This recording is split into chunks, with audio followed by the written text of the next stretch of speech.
powered by Riverside.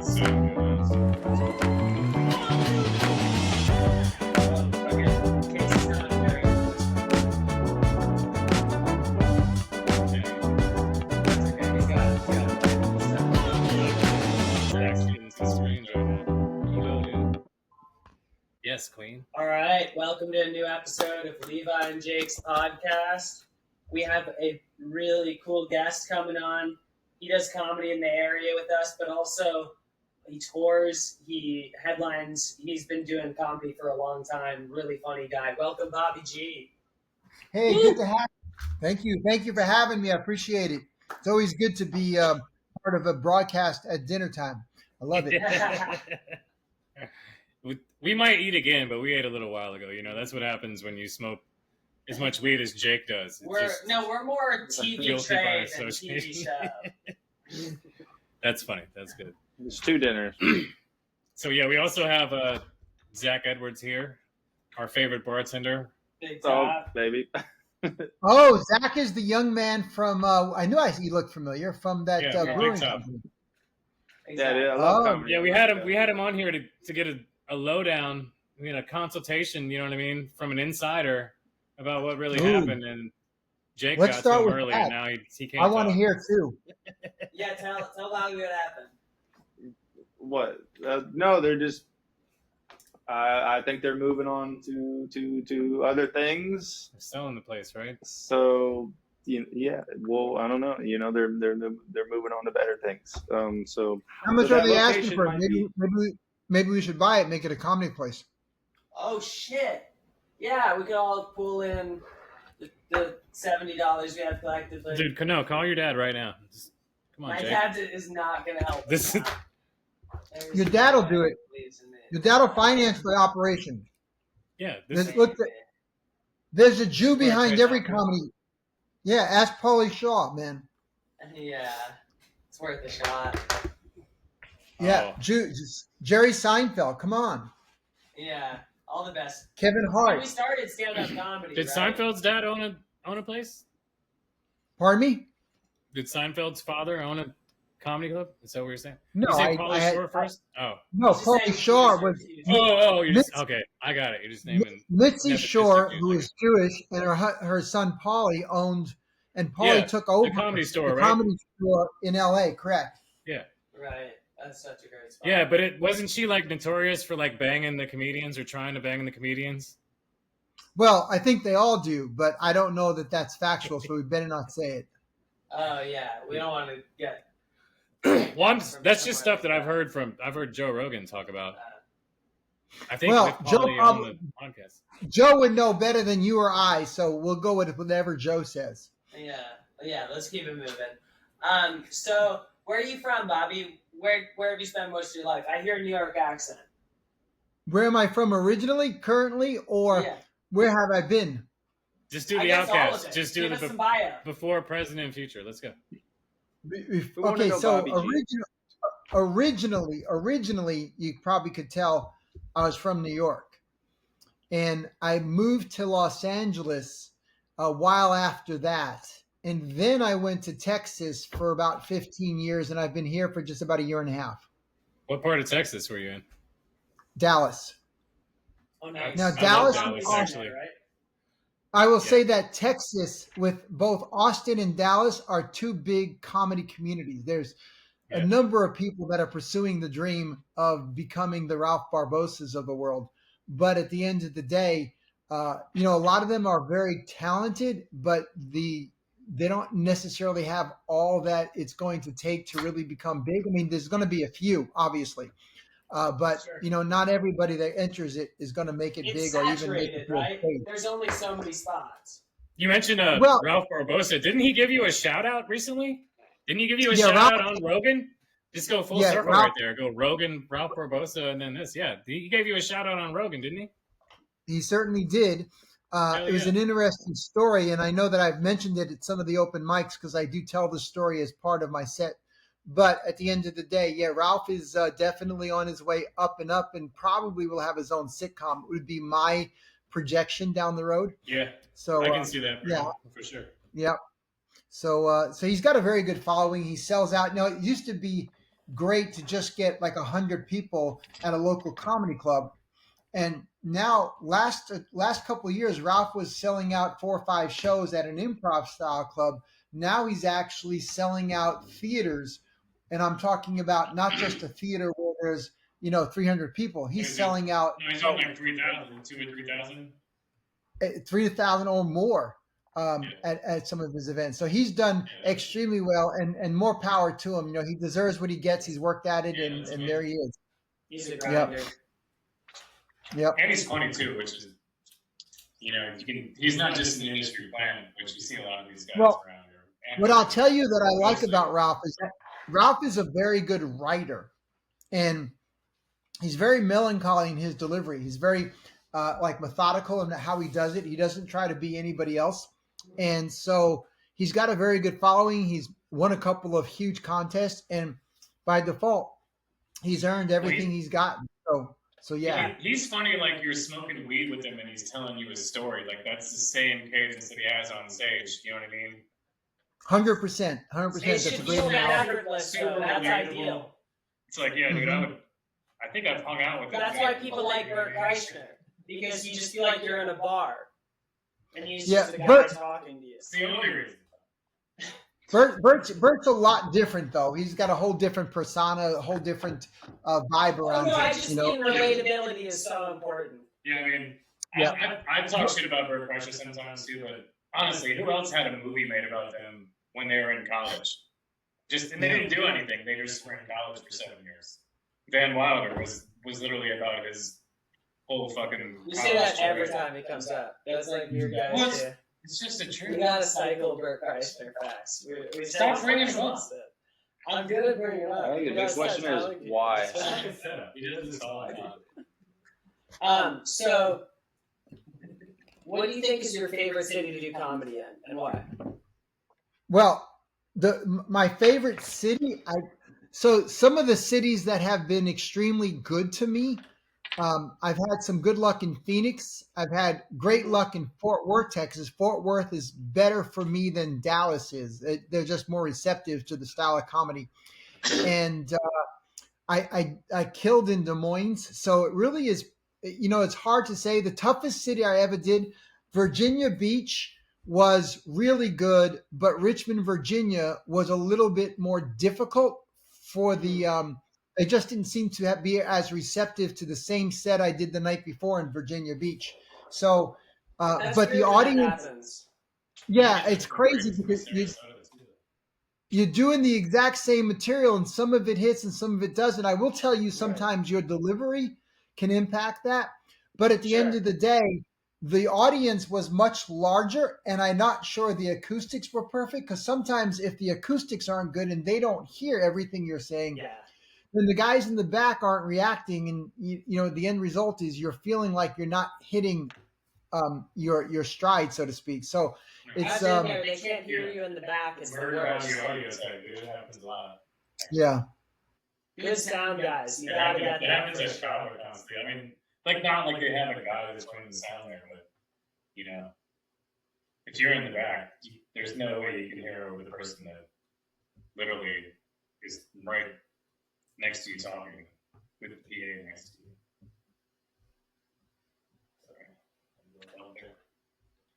you. I just got that. No one said that too, but you're still going strong. We're still recording. I hered you the whole time. I think we're good. Oh, then you just bounced out. No. How far in the future is that? Yeah. Make sure your audio is on. Yep.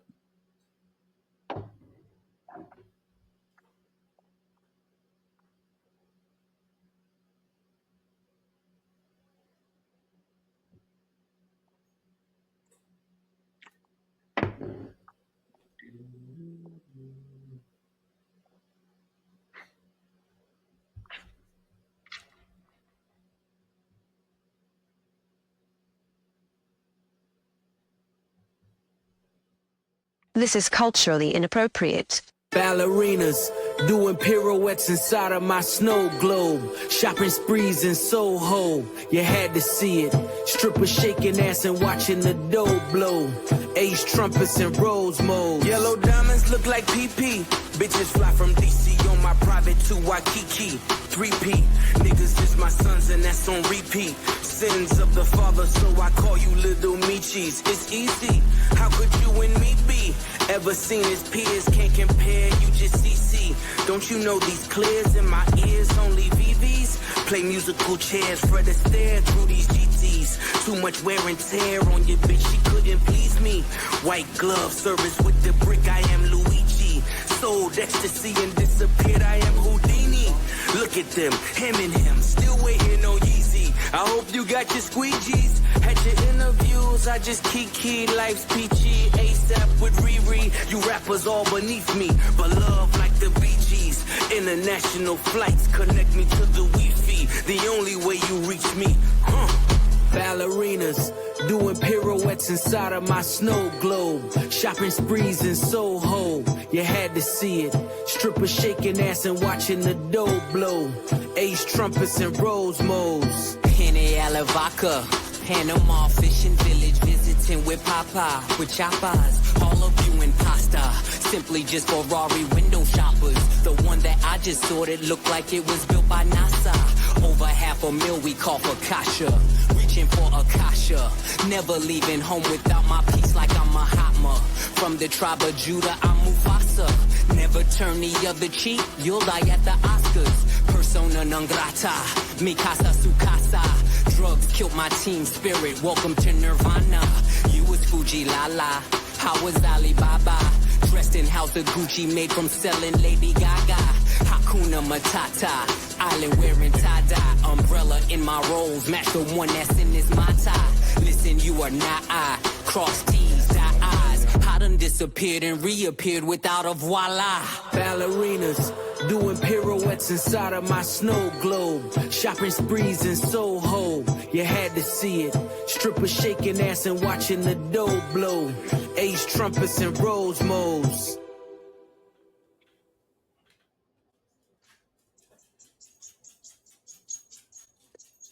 I'm back.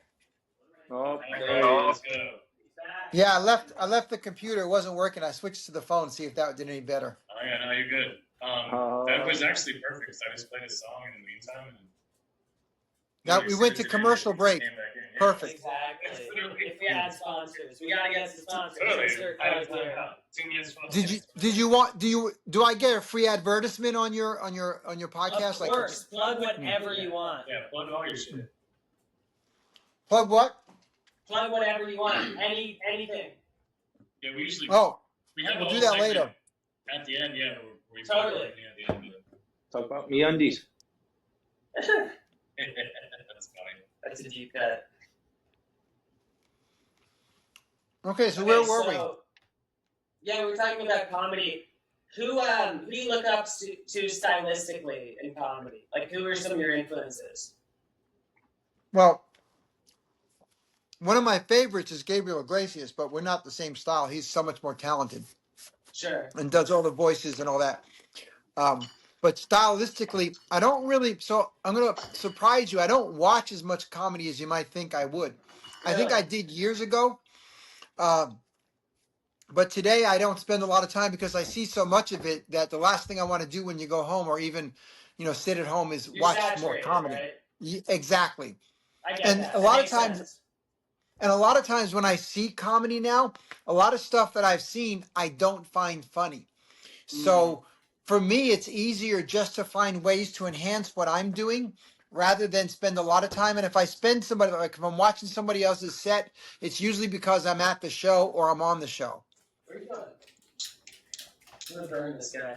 He's leaving while we have a celebrity guest. I'm not leaving. I can't believe Hey, it. so- That's really He's upsetting. adjusting. He's adjusting. Just trying to get Zack's.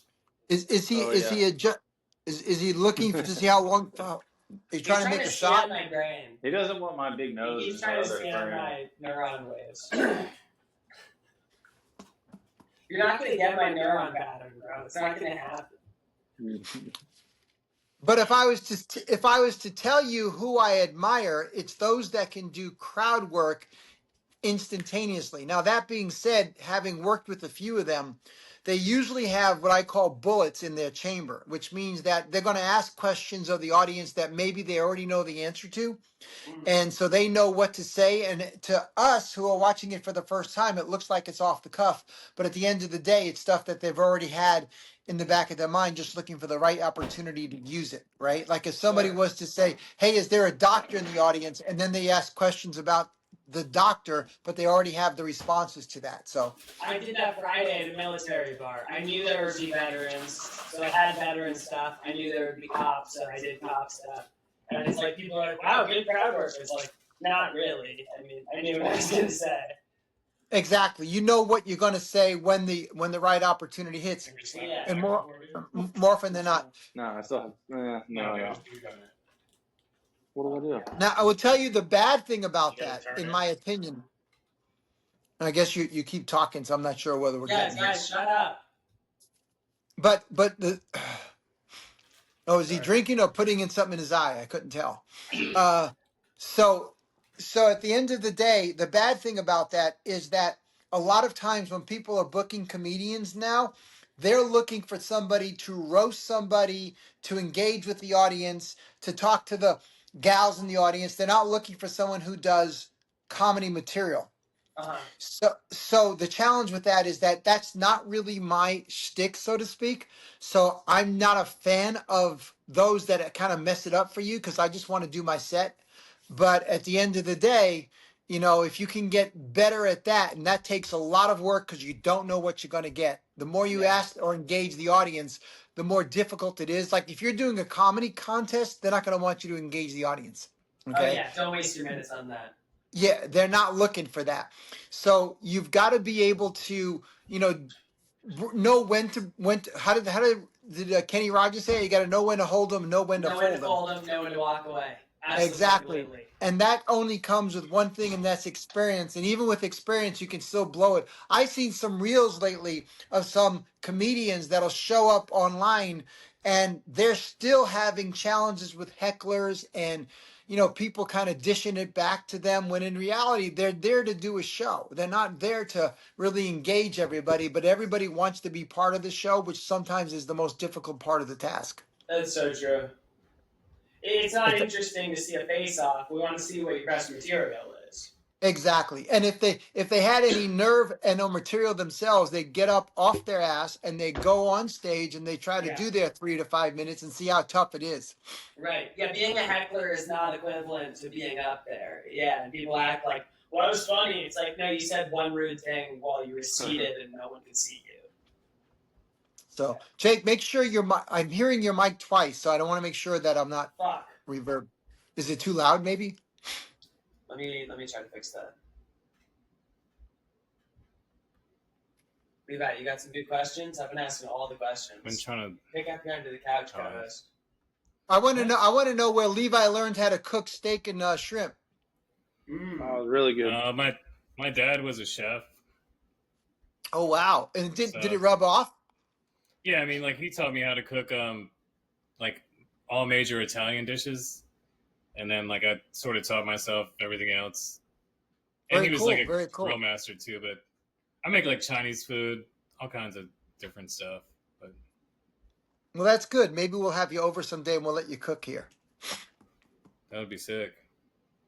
So you keep kosher? What is you? Yeah, you said you were on a special diet. What's the special diet? Because I was looking it up. I thought it was from the Sabbath, and I was like, no, Sunday is like the go day.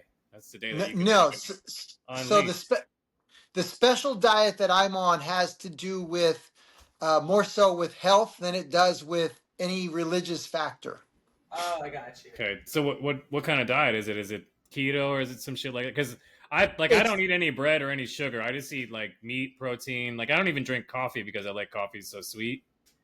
Mm-hmm. So I have to like find different ways to get like caffeine and bullshit in the morning. But yeah. Well, you can your body can survive without caffeine if you learn how to energize it properly. But that's not the end of it. I love coffee as well, and I do love it sweet, but it's not something that I'm privileged enough to be able to drink anymore with with the circumstances. So I haven't worked as much the last few months because I've been going through some personal issues that I've got to get over. And once I get over them, then I'll start booking clubs again. But for the most part today, it's been just sporadic because I want to make sure I'm around to do them.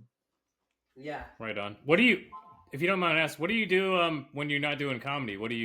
Are you subsidizing your lifestyle? Like I know you're somewhat in the mortgage real estate game. Well, that's not 100% true. I am mortgage licensed, but Okay. I make my living doing retirement planning and college planning and Sick. living trust. Anything that touches a consumer financially is what I do. Oh, okay. That is So- different than what I thought. I didn't realize. Yeah. So, 100%. yeah. And I know you know James Esterline, and he had asked me at one point because I had done his show Stand Up for News like 3 or 4 times, if I would come That's on right. and do So a much, yeah. financial segment on their show. And I used to be the voice of the week on a TV show called, a radio show called French and Friends that aired in Chicago. And they would call me up 5 o'clock every Wednesday, and I would be the voice of the financial tip of the week where people would ask questions about anything from retirement planning to insurance to home mortgages to debt relief to even Bitcoin when it got popular. So that if anybody had a question, I would be able to provide the answers. And I would take 2 to 3 questions a week. Oh, that's nice. cool. That Were sounds they like a really cool were you segment. were you taking them live, or were you taking They the were questions live. recorded? It was a drive time radio Yeah, see, show. that's totally different than getting the questions before preparing the answer, recording it. Oh, there was no preparation. It was just boom. Yeah, Someone's on the that's show. wild. Who's My- our next caller? So my if you uncle have used to any have- questions financially, 90% of what you think you need to know, you probably don't know, and what you should know, you probably don't either. Like let me ask you, how old are you, Levi? I'll be 44 this year. 44. Very cool. So Jake should learn this shit so he doesn't have to deal with it when he's older. He'll have it prepared. But qualified money is the money that you put in a 401k or an IRA that is tax deductible now, but you will be taxed on it later, probably 10 times what you would have been taxed had you not put it in there. Okay. So people just don't understand that. And non-qualified money is the money you save or invest anywhere else. So for example, if you're buying stocks by yourself, and I'm going to give you kind of a financial tip real quick. If you buy stocks in a 401k or IRA, then you are going to restrict the use to that money. And when it comes out, you'll be taxed at the highest rate. If you buy it independently out of your IRA, not only can you get what's called a long-term capital gain, which might be 15 to 20% tops, but you can also delay it. So there's a lot of things you can do to help it, but you have to understand the rules of engagement. Most people don't. Oh, interesting. Wow. So- This is all news to me. Yeah.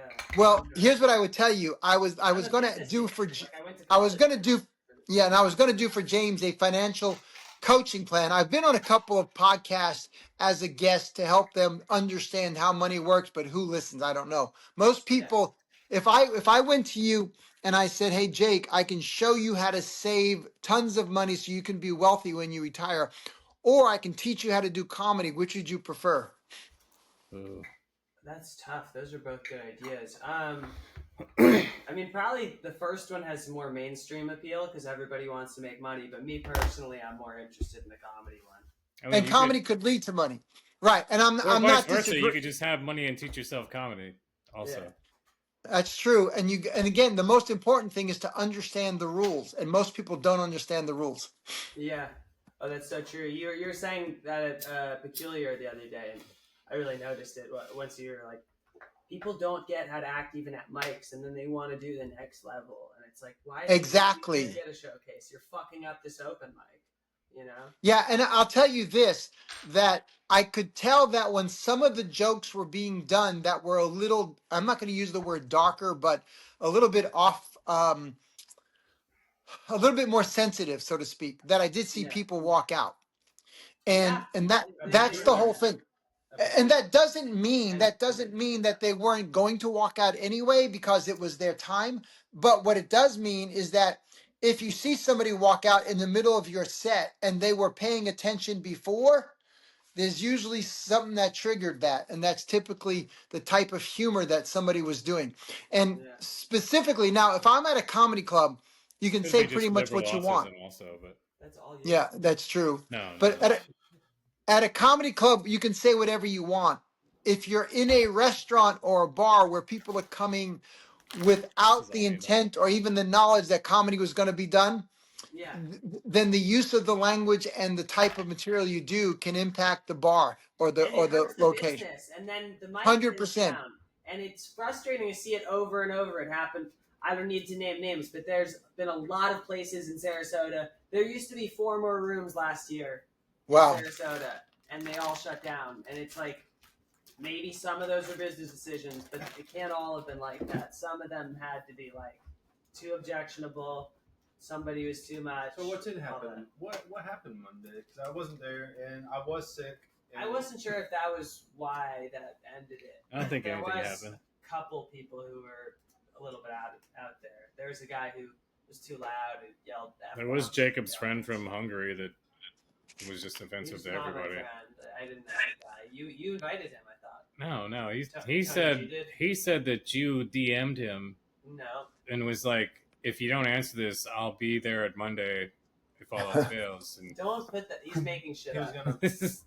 he said that he was Hungary, not from Hungary. But yeah, no, I agree though. There are rules to this shit, and those rules are there for a reason. 100%. It is also, there's like a bunch of weird shit with doing mics at bars instead of comedy clubs.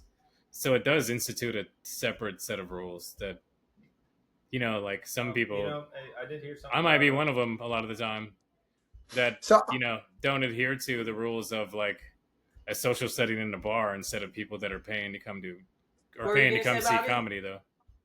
No, I was going to kind of tap in on that and simply express 2 things. Number one is that the style of comedy that people do today, a lot of people think that because there's a mic and an audience that they are entitled to use the F-bombs or put down a specific group of people, right? Now, if you are a specific comedian who does that type of material and people are paying to enter the club to watch you do that, right? Whether it's Dave Chappelle or Louis C.K. or any of those guys, like when you watched, trying to think of the guy that used to scream all the time. What was the kind of a Louis short, Black. fat? Yeah. Yes. Okay. But when you do that kind of stuff, what happens is that people are paying knowing that's what you do. That's Right. the expectation. Exactly. But if you're at a bar and grill or at another comedy club and you start doing that stuff and you start saying white people this or black people this and you start cussing at this, That's not you what end up they expect. offending half the audience, and that's not going to get you anywhere.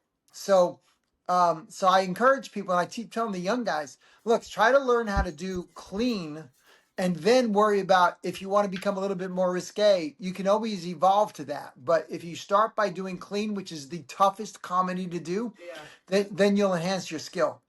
I wanted to give. I mean, you're a great clean comic. A young clean comic who I think you would really like is Jared Thomas. He doesn't do any drugs before he gets on stage, and then when he gets on stage, no curse words, totally clean. Really So he's funny double guy up clean. in Tampa, and Yeah. I He's wish clean, I was clean. able to say, look, all the gigs I've worked them green. I've had to do that for showcases, but I am not a clean comic, and I respect the hell out of people who are. That's really impressive. It's a different level. It's really fucking hard. To be funny and to be clean, really good. Yeah, I mean, that's why they get a lot more respect. And by the way, if you want to do corporate, you obviously can't be Clean is dirty. clean. Yep. So, I was gonna bring up the big top thing again one last time. Was it was something about the golfers and there was a lady that was there. Oh, he There- dropped an F-bomb at the golfers. That which was- is not that was cool, the same and he guy tried to hit from on Hungary the that- girl.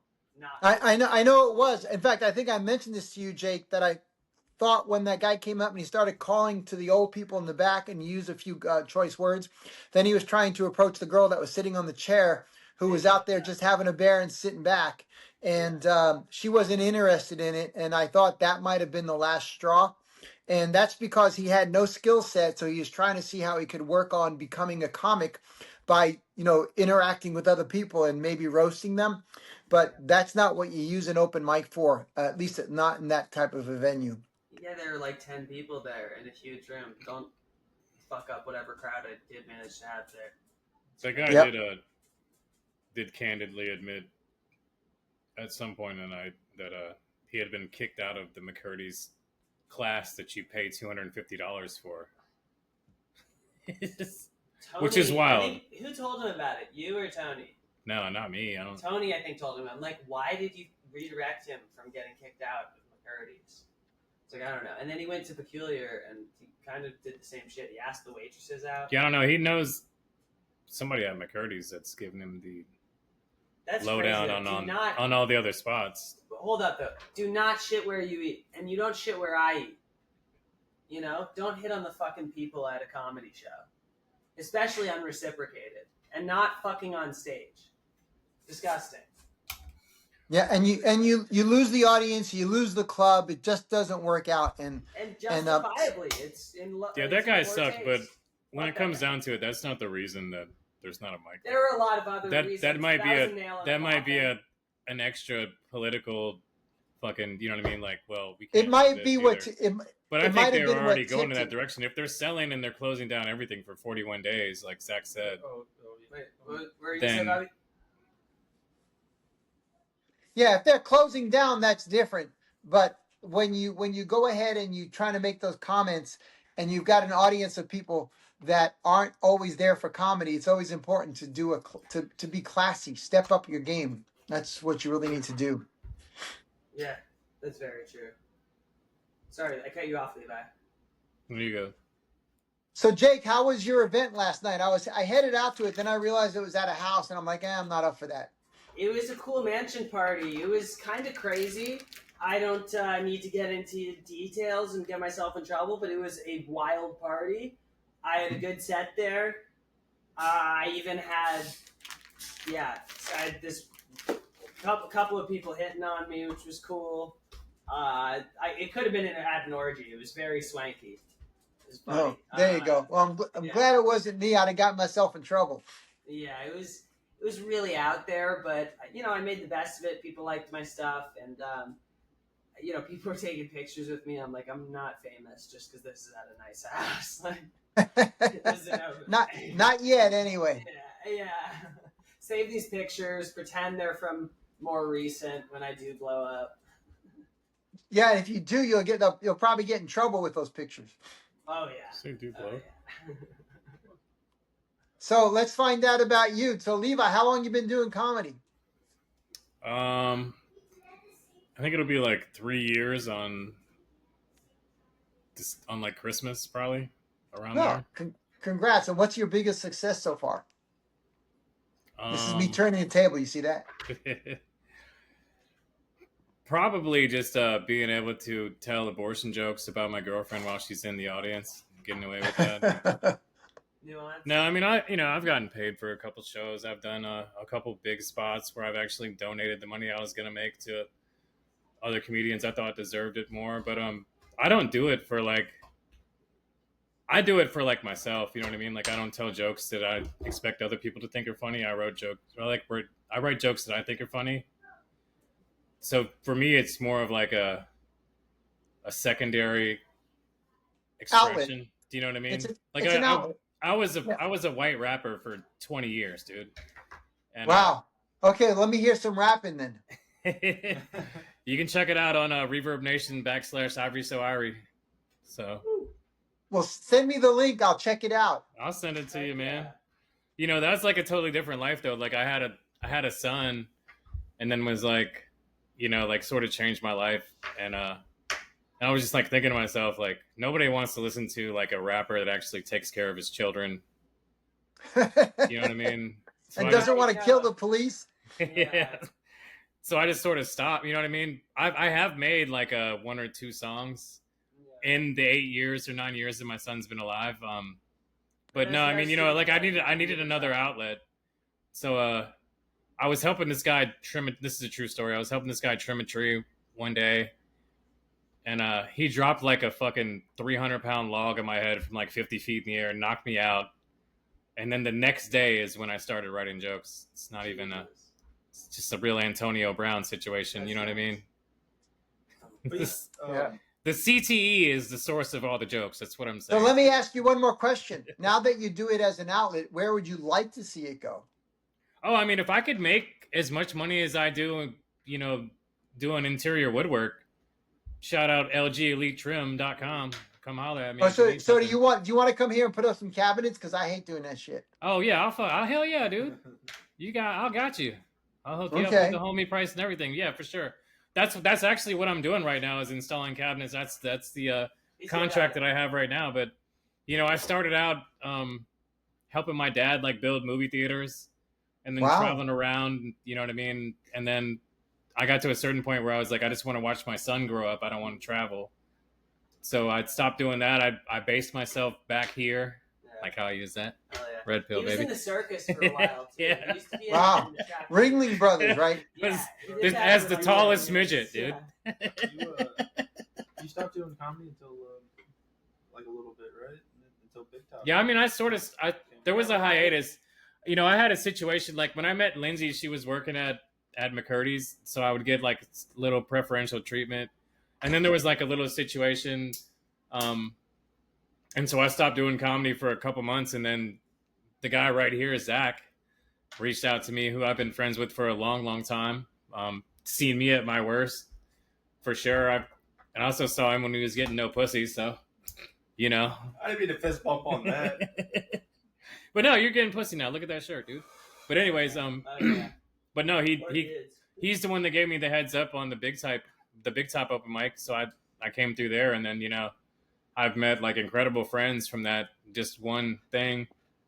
You know what I mean? Like seriously, Lot of and homies. met a lot of frenemies also along the way. Yeah, dude, I'm sorry. But I'm sorry. it's to just butt so wild that like how stuff works out, man. in. Yeah, man, I'm sorry to butt in. Like I love No, go ahead. stuff so much that I'm happy to like kind of met you, Bobby, and just kind of like I'm kind of like the fly on the wall. I was waiting for it. He was so pumped when he heard you were coming on the pod, dude. Oh, yeah. Well, I'm thank not you, even man. I lying. appreciate it. I'm not even lying, Bobby. I'm not gonna be here. Zach was more stoked than anyone. No, I was hyped. I mean, I was super hyped, but I was like, hey, you want to come over for dinner? Because I figured out you weren't going to make it. I had all this extra food. And he's like, hell yeah. I was like, yeah, Bobby's supposed to come, but I think he's going to remote. He's like, oh shit, man. He's bummed, dude. Well, it would have been fun. Believe it or not, it was touch and go for me all day as to whether or not I was even going to make it. Well, hey, I appreciate you doing the remote. And just so you know, you got 3 fans right here, dude. 100%. Well, I appreciate that. So we need to get about 3,000 more like that so we can sell our clubs on our own. Yes. And Where's Peter Thiel at with this cloning stuff, Yeah. dude? Let's go. So, where long term, what's your dream place to do comedy? You're trying to take this to New York. You want to go back to LA? So I've done the Broadway Comedy Club in New York. I've done I've done the Helium Club in New York. Wow, So I've done a little bit of that. I'd rather do it in Long Island, New York, where my friends are. I haven't had that opportunity yet, but I haven't really tried to make inroads there. And I'll tell you why. So let me give you food for thought. Number one, in the comedy world, if you're the headliner, you'll make money. If you're the feature, you're going to get by. Okay. So it's costly to go to New York, specifically with hotel rooms and car rentals. So at the end of the day, you've got to decide whether or not it's worth it for you to do it, and what will that lead to down the road, right? Well, you could live in New York and do it though. Pardon me? Because I said there's enough clubs where you could live in New York and do it though, right? You know what I mean? Well, there's no question. LA is the same thing. Dallas Yeah. is pretty close to the same way, because you can go to Dallas and Austin, and between those two, there's got to be, at least 15 viable clubs. But at some point, your audience taps out. So that's the reason why you've got to travel. Dallas Right. has a lot of big cities actually. Like we built like probably 10 movie theaters in Texas. 3 of them were suburbs in Dallas. There was one in San Antonio, one in Austin. They're just everywhere. Like you were talking about Fort Worth. When you're talking about Fort Worth, I'm like, that's basically like Clearwater to Tampa when you're talking about Dallas. But yeah, like I love that area. I wasn't doing comedy when I was there. But now, like thinking about it, working there, I'm like, man, that would be the spot. You could run Dallas, Austin, San Antonio, just make a little triangle. So if I went to Dallas, there's the Dallas Comedy Club, there's TK's, there's Hyenas, 2 of them, there's Backdoor, there's the Improv, and this is all within a 5-mile radius. There's a place called Sharks that just came out there, another called Jen's. I would say there's 9 or 10 clubs in probably I'm going to say a 10 square mile radius in Dallas. That's insane. So the truth is, you could do 4 or 5 open mics in one night if you happen to hit the right night, right? Holy shit. The problem is that sharpen it gets so overwhelming. Like for the first time I did a mic, so let me tell you the story. The first time I ever went and did a mic, I went out. The club started the open mic at 8:30. I got there at 7:30. I was the first on the list.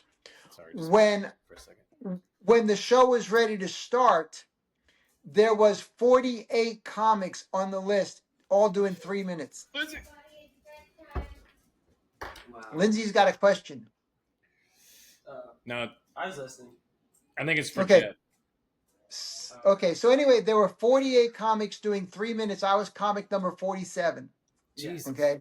That's So even though I got there first, they did everything by tenure. So I asked them, hey, how come I got here first, but I'm last? And they go, well, you have to come more enough to earn your stripes. Oh, fuck So that. That's when wild. I got there, of course, all the comedians were in the room. So there's 50 people in the room, and you're thinking, man, this is great. I'm going to test and see if I got it. But by the time I got on, the only people left in the room was the club owner, the host, the person before me, and the person after me. So I basically sucks. performed to empty chairs for 3 minutes. For That's that wild. long of a wait, that is bullshit. But that's the way it worked. So Sometimes, you had to earn your stripes. And then I remember I got home 4 hours after I left, and my wife said, how'd it go? And I said, I didn't know. She goes, what do you Wow. mean you don't know? Weren't you there? And at the end of the day, I was, but nobody was there. So she asked me if I was going to go back and do it again. And thankfully I did. You know, I enjoyed the stage, even though it was a lot different. You know, it's funny because you first get on stage thinking you got jokes, and then you get up on stage and realize you got 7 seconds to your first laugh. And if you don't get a laugh in 7 seconds, you're sucking. I'm going to put it to you that way. that's true, and it's similar with There women. you go. Chicks decide in Cute. 7 seconds if they're gonna bang a guy, and I think it's the same. I've heard that. It's true. They're both true. Yeah, no, they assess your teeth in your shoes Mm-hmm. and then decide. First, they look at whether you're black or not. But That's a good set. You should use it. Hell yeah. Very good. So what do you got coming up, Bobby? You got anything coming up, man? This weekend I'll be in Snappers in where am I going? Where is it? In is Fort that Myers? Yep. Yeah. That's amazing. And then I'm in Dallas. Stop putting Then your juice all over this thing, man. a little more than a week later, I'm in Dallas for 2 shows.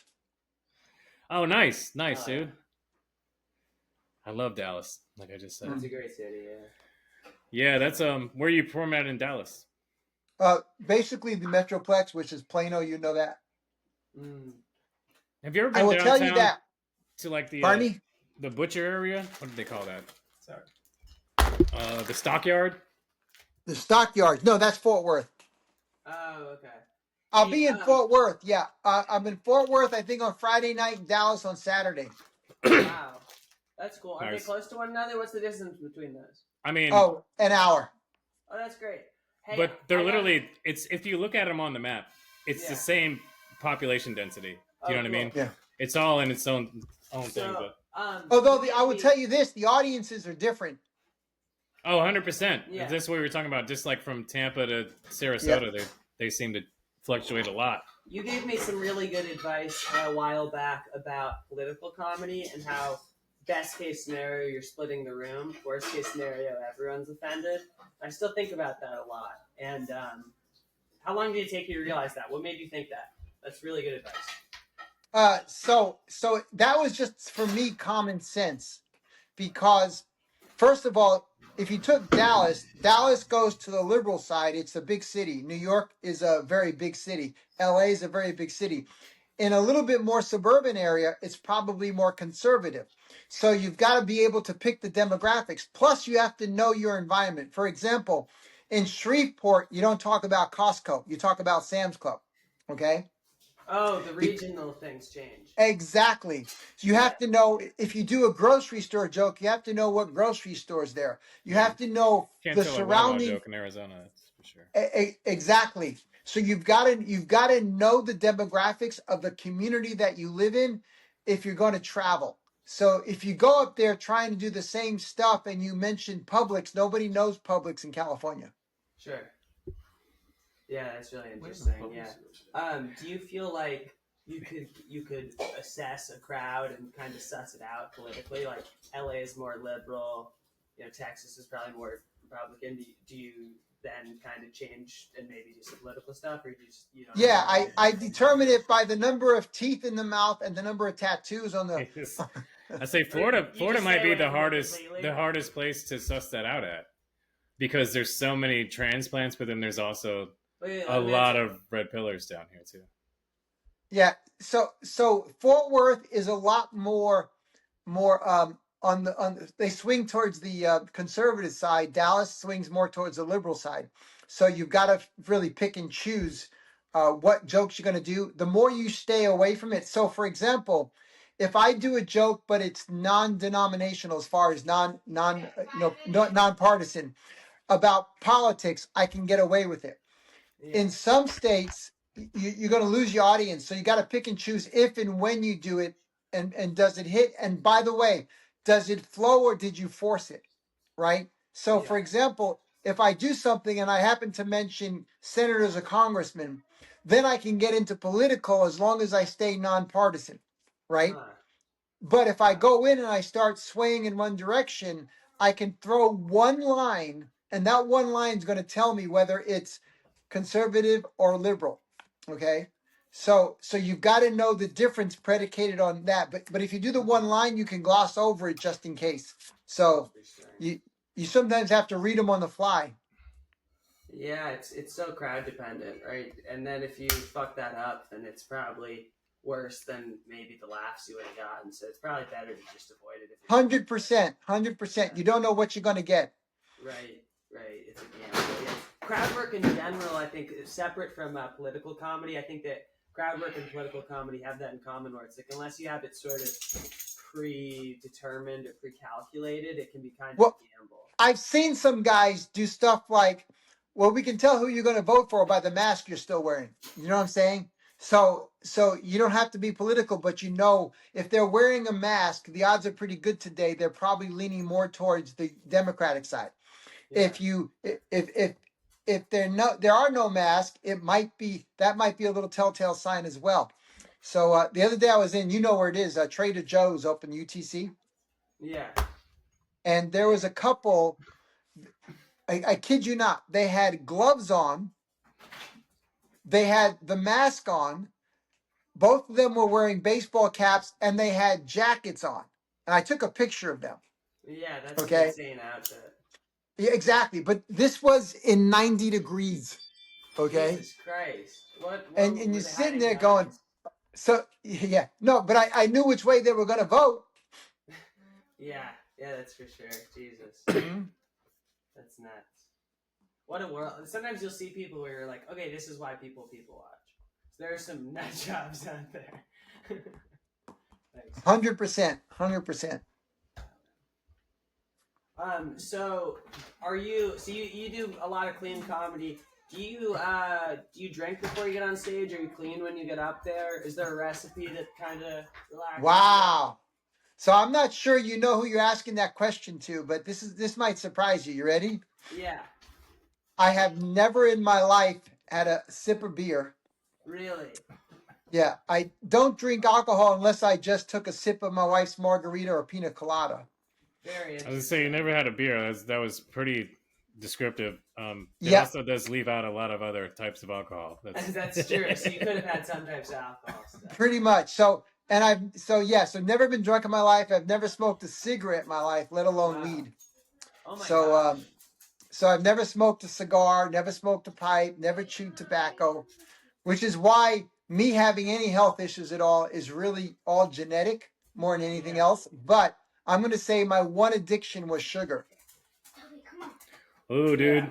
I used to be so addicted to sugar. I still am.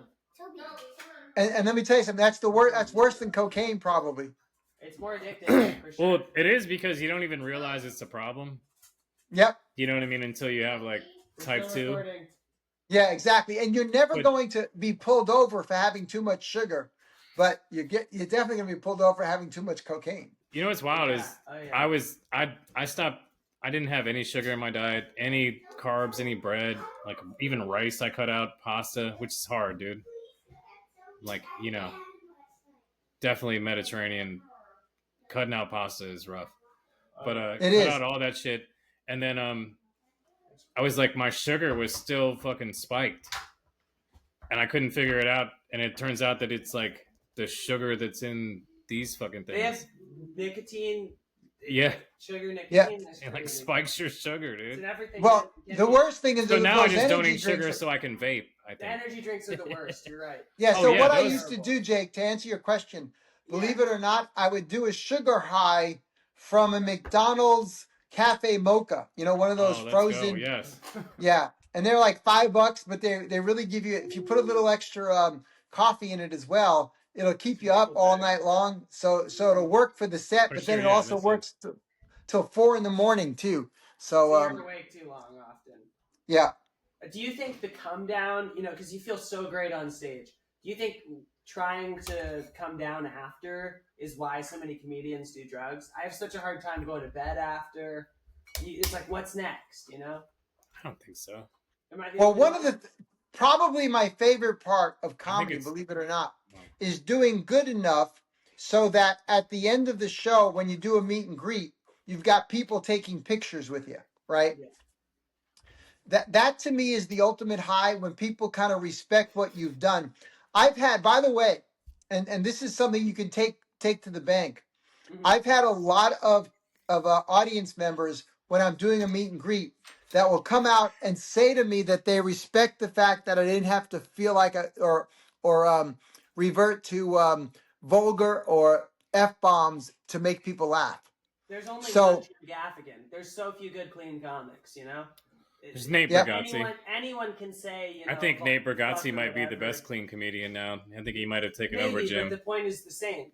It's like, how few good ones are there? Well, so hard that's to to do. the point. It's you were talking about earlier, like that's the way you want to go. But there's so few of them. Like literally, they're unicorns. Yeah. The clean comedians that are killers, dude. Did It's you just, always do clean? just because or most did you have to people learn that how go to do see that? comedy are just, they just want to fucking So not think about shit and be drunk and 100%. So I've done a lot of shows, and there's an occasional place where if you drop the F-bomb Mm. in the right demographic for the audience, it enhances the quality of the joke, right? But I still try to steer away from that if possible, because I just think that doesn't mean I haven't, because I know that I have. But for the most part, if I can eliminate the F-bomb more than anything else, like I can use the word bitch on stage and it's not taken as offensive, right? Sure. You can even say the word shit on stage and like, oh shit, I screwed that up, right? Yeah. But if you say too much, if you start dropping F-bombs. Yeah. So I did a show for a friend of mine, and it was basically virtually zero paid. I mean, I got paid, but it wasn't great. But out of that show, because I did clean, 2 members of the audience came up to me and booked me to do their HOAs. The HOAs paid me $1,000 a piece. Let's go. Get back to It's the pretty HOAs. solid. I hate the HOAs. Get the money from them. They're Yeah. always messing you know with that there. the Jews in that community were pissed about that. No, though. dude. I'm just joking. Speaking of Jews in the HOA made my parents take down their Israeli flag. Yeah, And I'm like, fuck you guys. What do you think of that as a Jewish comedian? I think there's a couple pro Palestine people in this On the board? in my neighborhood. So I really hate They're like HOAs. like almost anti. So it's interesting. I use the HOA as the Gestapo. So you could just think about that with the Jewish faith. And No, talk no, about, that's 100% correct, dude. They're the HOA Nazis. That's what everybody calls them. yeah, that's what it's like to live in a socialist country. And I do have an HOA. And also the sad part is that over the years, I feel like I've paid them about $25,000 to $30,000 for all the homes I've owned in HOAs. Seriously? That's Yeah. so much money. I Yeah, don't think I've had that much money in my whole life. I think Well, my the HOA fees here are is, like $20,000 a year. yeah, here, right. Well, you're in a condo, you said, right? It's like $480 a month. Yeah, that's expensive. And some of the condos in But St. it Peter are just like went up. They $1,100 gave a an month. assessment out after the hurricane because like half the roofs got ripped off in here. So And you got to pay for it, 100%. everybody has to pay for it together. The problem is you can hardly buy a new house today that's not in a developed community that is an HOA. So it's become more the rule rather than the exception. To get the exception, you have to buy a plot of land in the middle of nowhere and then build your house. Yeah. Uh, 30 years so- ago, if I made as much money I did, even if you grade it back on a scale back then, you know what I mean? With the reverse inflation, like how much money I would be making that's equivalent to what I make now, I would have been able to buy any house that I wanted to 30 years ago. Do you know what I mean? 100%. But now it's literally like all the hoops that you have to go through. Just like, it's so insane, man. No, it is. And then you got to pay them sometimes to exit. The last home I sold before I moved here, I had to pay them 0.5% of my sales price just to exit the HOA. That's so wild. That's extortion on every level, dude. Yep. And then the crazy thing is the other guy buying the house had to pay another 0.5% to get in. So I'm like, they're getting a percentage value of your house, which is an inflated value predicated on when you bought the house, right? So if I bought the house for 5 and sold it for 7, they just made a profit on my equity. And if I didn't fix up or maintain the house, it could have been worse. So the fact that I kept it up and did more to it actually cost me more money and made them a bigger profit for nothing, for doing nothing. You got penalized basically for that. Yep. Yeah. You lose money for doing what's right. It's insane. Yep. So best advice I got was from a gentleman you may have heard. You ever hear of Jeff Foxworthy? Oh yeah. What? Jeff Foxworthy. Ever hear of him? Yeah, of course. So I had an opportunity to spend time with him, and he told me 2 things. Number 1, you got to go out every night as long as you can. Number 2, you've got to be willing to travel. Okay. And number 3, you've got to always work on new material, but make sure you know your old stuff. And that's kind of what I was telling Jake.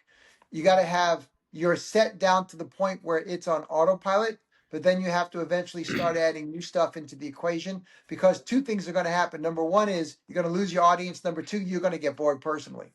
Sure. Look, I'm glad you brought that up, because there are like 2 schools of thought here where, and we see this with all the comedians that we know. A lot of them work in McCurdy's, and they're only encouraged to do the 5 minutes that they have. Well, because 5 minutes is not a sellable skill. Yeah, but 5 minutes to work there forever. Yeah, But- 5 but minutes is not going to get To you me, out of it's that spot. detrimental, Well, dude. Do you know what I mean? Yeah. yeah. Yeah, Especially if you're going to be put on their open mic every night, which is sort of coveted in this area. It's 6 weeks out at best if you sign up, just off the random. You know what I mean? That sucks. If you're somebody that they don't know, you're going to wait 6 weeks in between doing open mics there. So it's beneficial to work out your new shit on that open mic. That's what I think.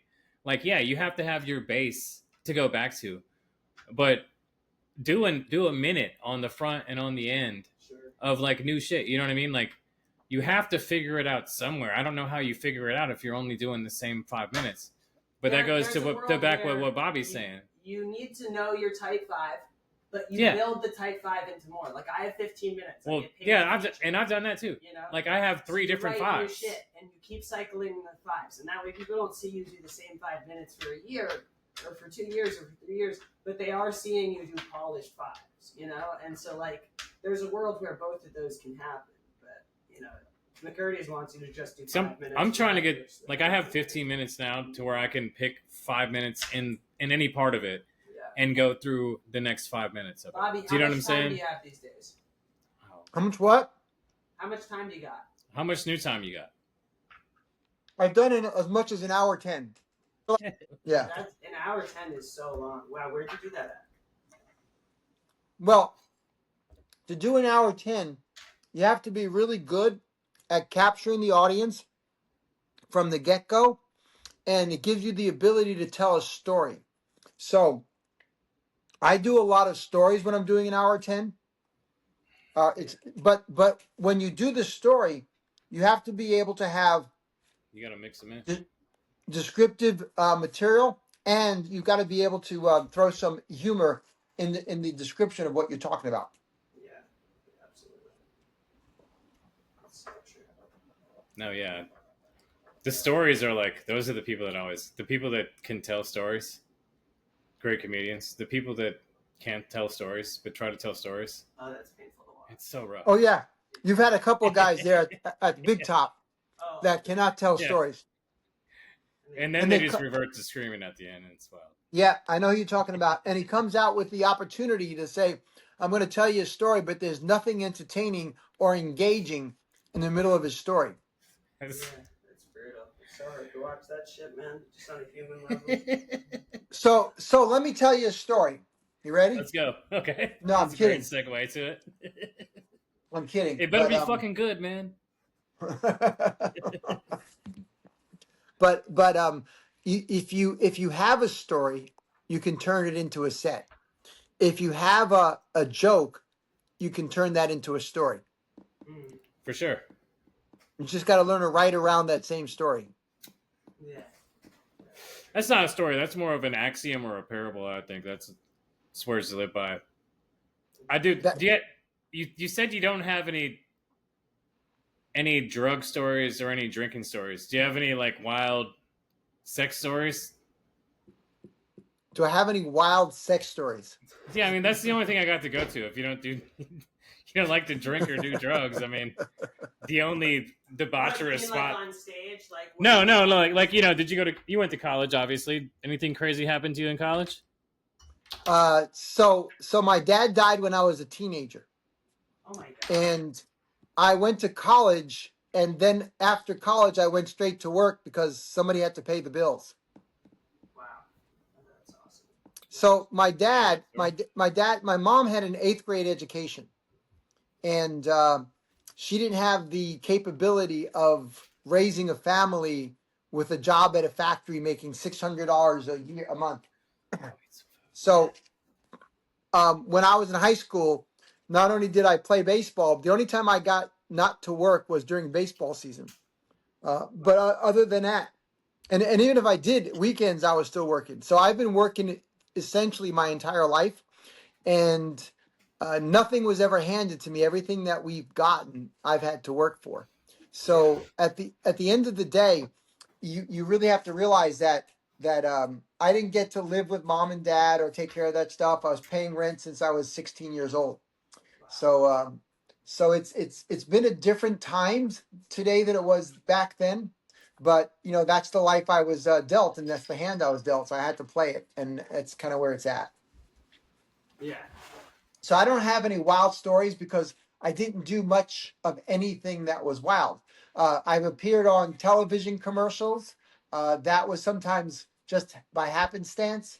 And then I was on a couple of TV shows, but not because I was trying to do it. It was because they were kind of given to me by the good man above, I guess. Wow, that's All really right. cool though. Okay, so if you don't have any crazy debaucherous stories, what's you sound like a religious person, like you have some sort of religious sanctity, right? What's anything religious ever happened to you that moved you? You ever had a situation where you thought that something else was here and spoke to you? Well, I'm hoping he's speaking to me now, because there's a lot going on personally. But for the most part, there was a couple of stories that I could share with, and I'll tell you.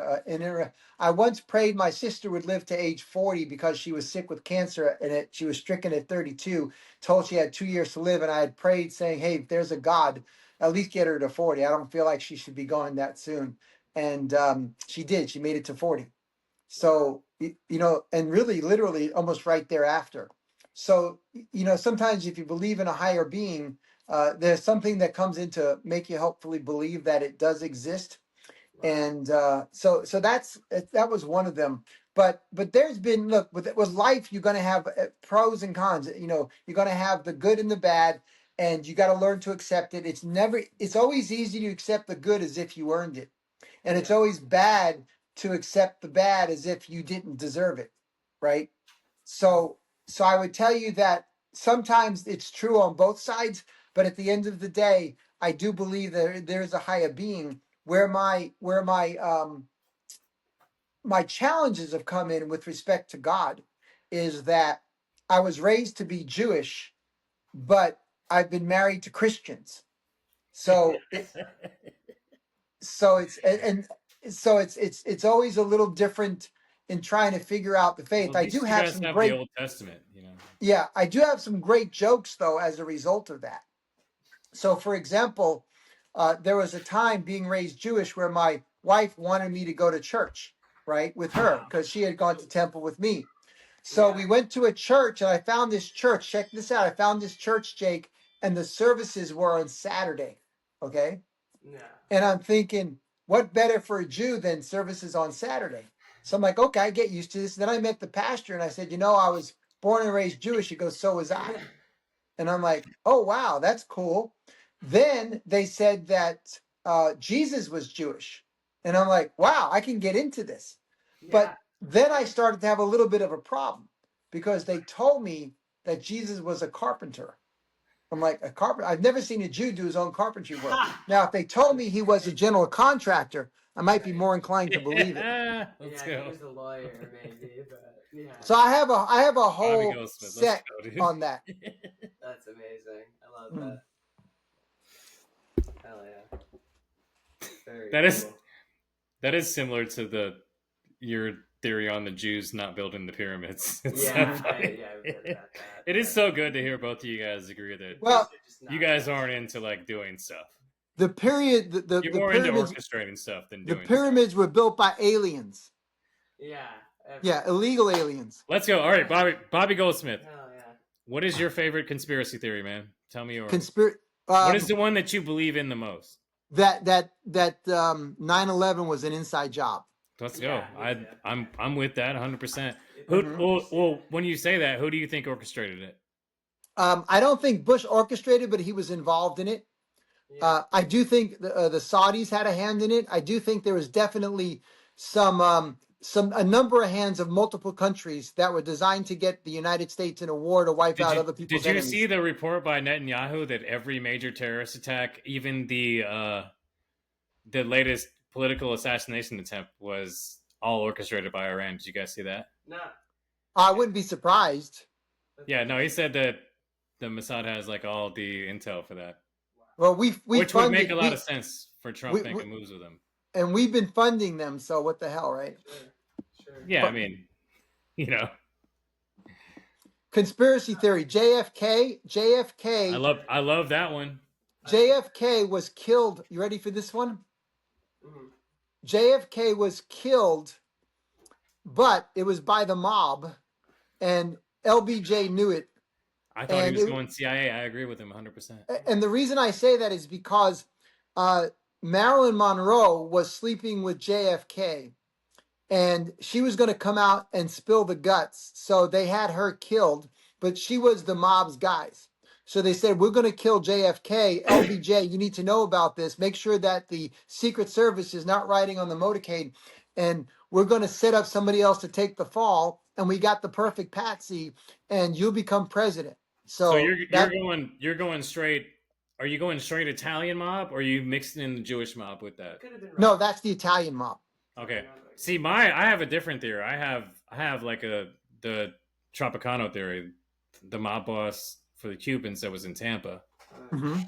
who I think professed on his deathbed that he had sent a couple of I his think it was guys Jimmy to be Hoffa. trained, who were the same guys who fucked up the Bay of Pigs. It's like there's a book about it by Annie Jacobson. You don't think it was Jimmy Hoffa?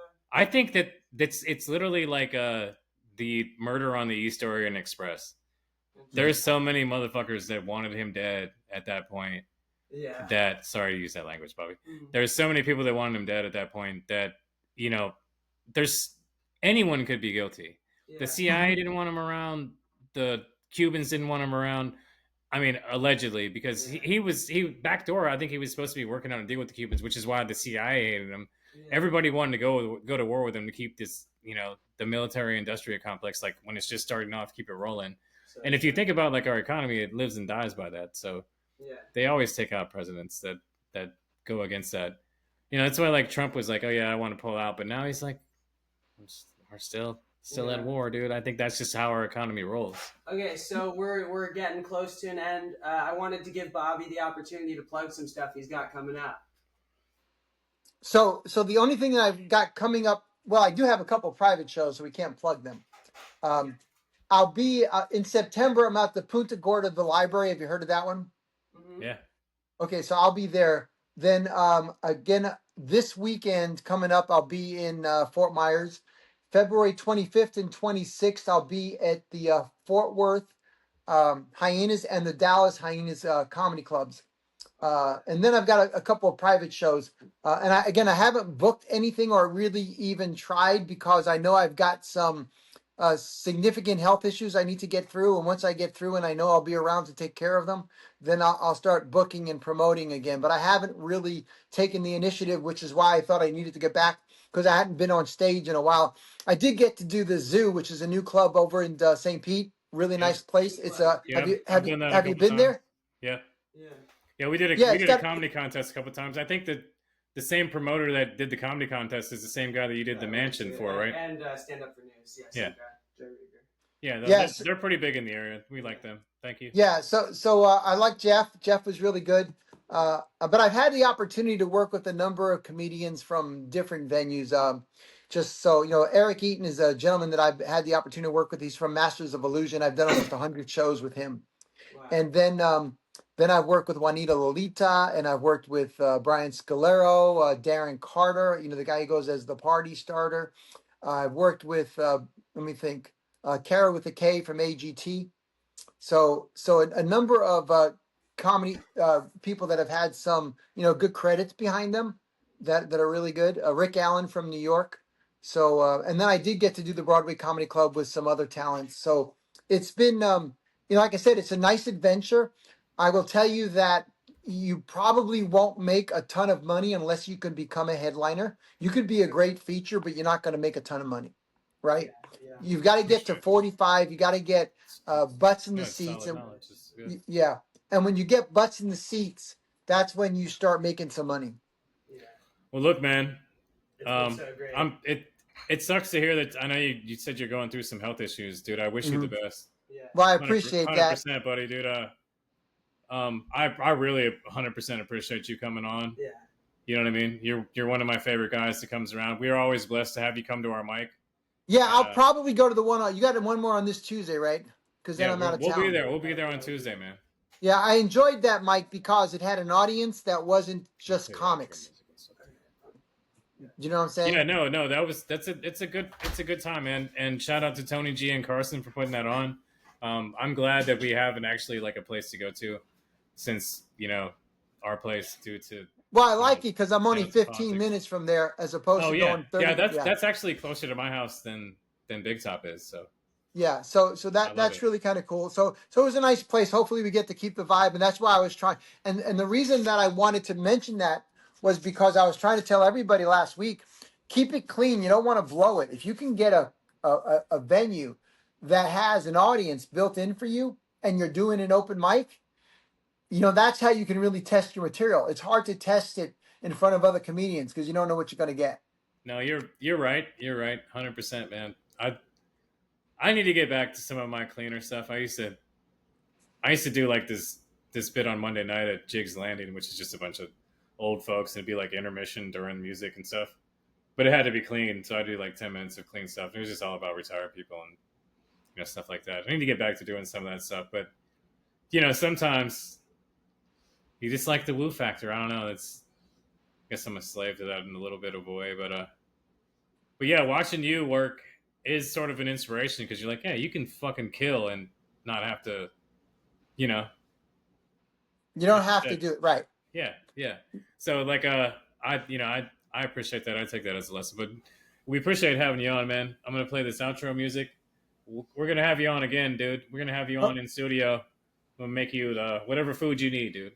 There you go. Okay. Sounds good. I appreciate it. Have a good rest of your evening. Appreciate you, Bobby Goldsmith. Good night, guys. Bye-bye.